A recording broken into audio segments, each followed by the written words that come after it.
Okay, so there's the engine.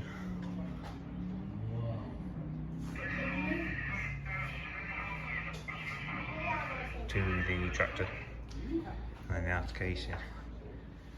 Somebody asked me about it, rust. How did they rust?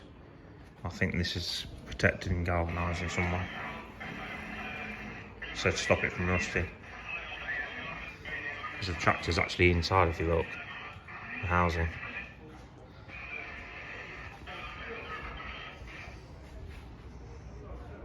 You see?